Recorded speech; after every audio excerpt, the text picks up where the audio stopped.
Assalamualaikum warahmatullahi wabarakatuh. Selamat berjumpa kembali mahasiswa sekalian. Pada pertemuan kali ini kita akan melanjutkan pembahasan kita mengenai tata bahasa Inggris atau English Grammar.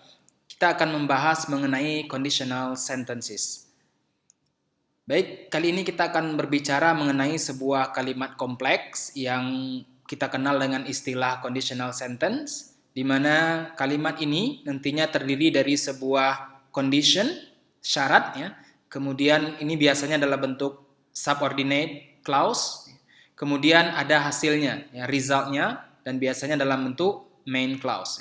Seperti yang kita pelajari ketika kita mempelajari mengenai complex sentence, bahwa biasanya untuk subordinate clause kita gunakan semacam kata hubung ya. Di sini kita gunakan kata hubung berupa if, ya, ataupun nanti bisa kita gunakan juga bentuk lainnya yaitu when. Ya. Biasanya conditional ini digunakan untuk menjelaskan hubungan sebab akibatnya. Jadi ketika sesuatu dilakukan, bagaimana akibatnya? Seperti itu. Kira-kira nanti kita akan lihat lebih detail apa saja atau bentuk apa saja yang ada di conditional sentence ini. Baik, sekarang kita bahas bentuk atau jenis-jenis dari conditional sentence. Pertama ada yang kita sebut dengan zero conditional. Biasanya ini berbicara tentang general truth, jadi semacam kebenaran yang sudah menjadi keumuman. Yang kedua kita berbicara mengenai first conditional, ini berbicara tentang sesuatu yang mungkin untuk dilakukan atau mungkin terjadi. Yang ketiga nanti ada second conditional, secara teori ini bisa dilakukan atau bisa terjadi, tapi belum terjadi saat ini ya. Kemudian yang terakhir kita berbicara mengenai third conditional, adalah sesuatu yang tidak bisa lagi diwujudkan. Baik, sekarang kita berbicara terlebih dahulu mengenai zero conditional.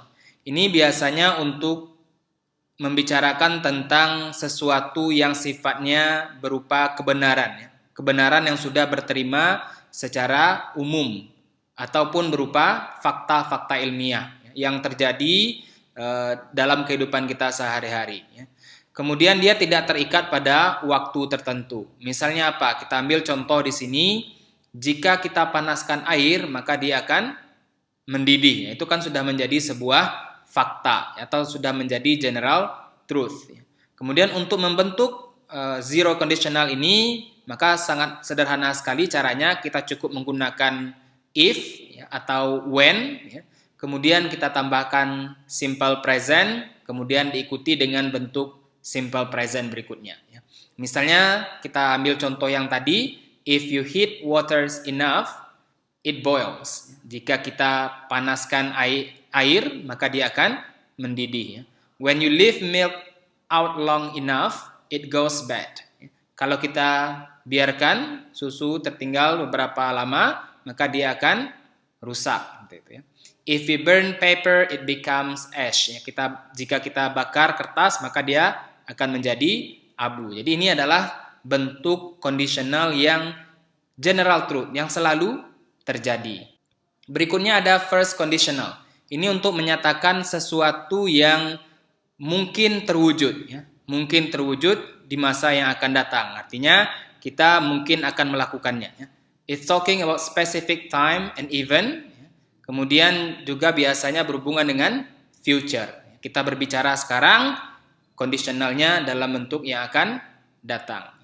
Biasanya bentuk if-nya dalam bentuk present, kemudian bentuk result-nya, hasilnya dalam bentuk will atau bentuk future. Rumusnya juga sangat sederhana, cukup tambahkan if, kemudian gunakan simple present, diikuti dengan will atau modal lainnya. Modal lainnya bisa could, bisa might, ya, diikuti dengan infinitive. Kita ambil contoh misalnya, if I see Mike, I'll tell him about the party. Artinya apa?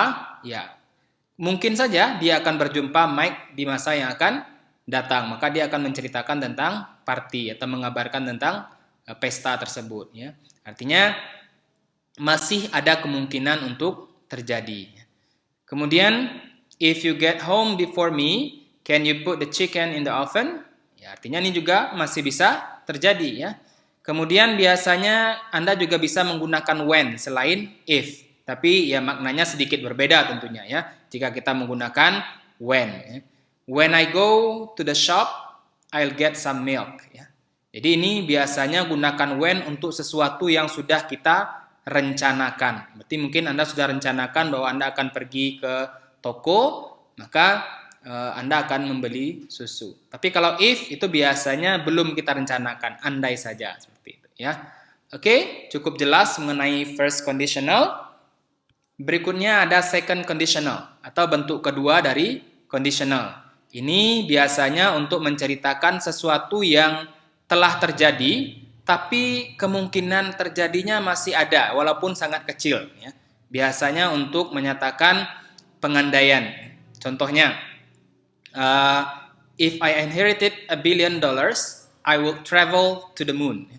Kalau saya dapat warisan ya, $1 juta misalnya, saya akan pergi ke bulan. Artinya apa? Ya, walaupun saat ini kita belum dapat warisan, kira-kira seperti itu, tapi ada kemungkinannya, walaupun kemungkinannya kecil. Ya, artinya secara teori ini bisa, tapi kenyataannya tidak ya. Jadi ini bentuk untuk sesuatu yang impossible, but ya tapi ada kemungkinan lah ya walaupun kecil ya. Kemudian untuk bentuknya kita gunakan bentuk if seperti biasa, kemudian kita gunakan simple past ya. Simple past dan diikuti dengan would infinitive ya. Would travel ya. Contoh yang kedua kita lihat if I had that much money, I'd give up my job immediately. Kalau saya punya uang sebanyak itu, saya akan berhenti bekerja. Artinya apa? Ya, kalau punya, sekarang belum punya ya. Tapi kalau seandainya nanti punya, mungkin saya akan quit the job. Seperti itu.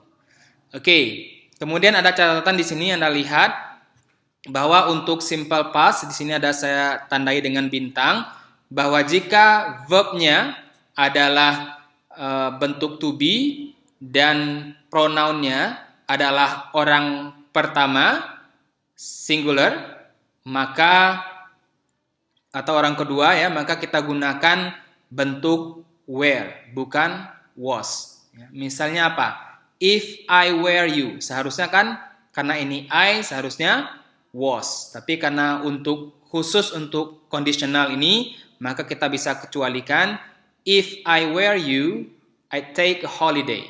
Jika saya jadi kamu, saya akan pergi berlibur. Jadi di sini ada sedikit pengecualian untuk penggunaan were.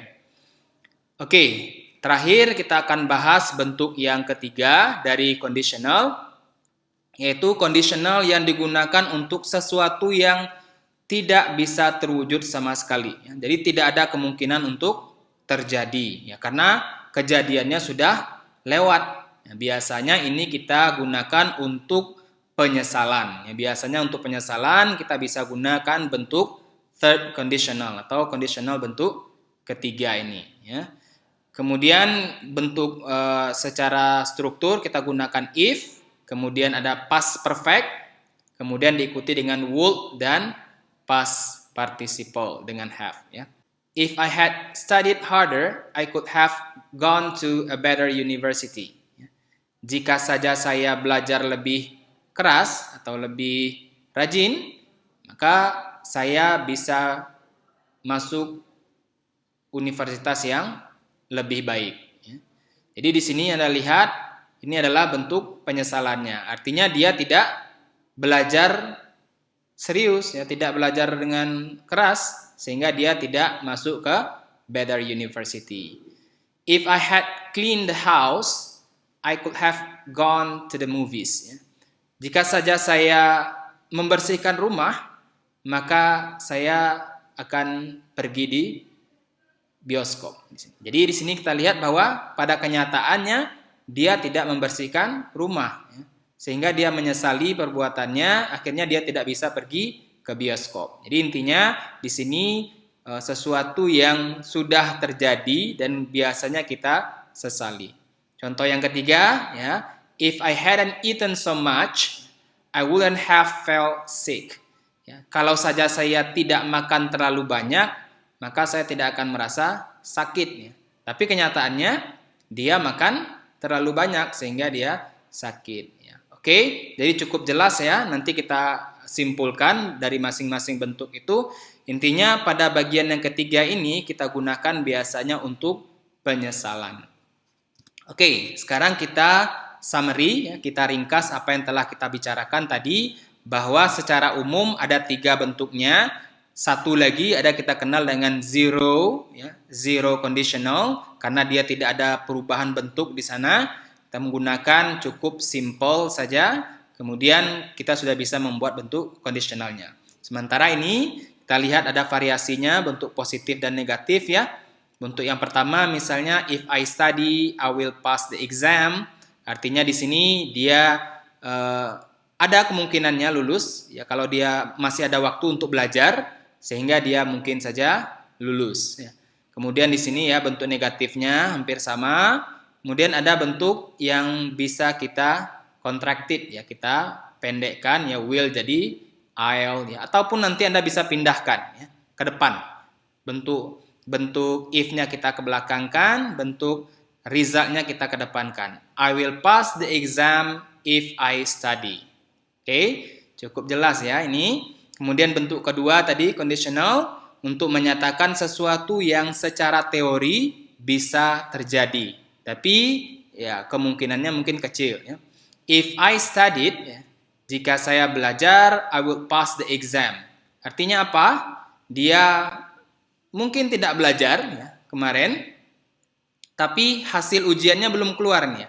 I will pass the exam. Artinya dia belum tahu dia lulus atau tidak ya.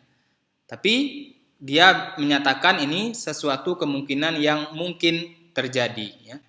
Kemudian kita lihat bentuk yang ketiga, bentuk yang kita kenal tadi, bentuk penyesalan ya. If I had studied, I will have passed the exam.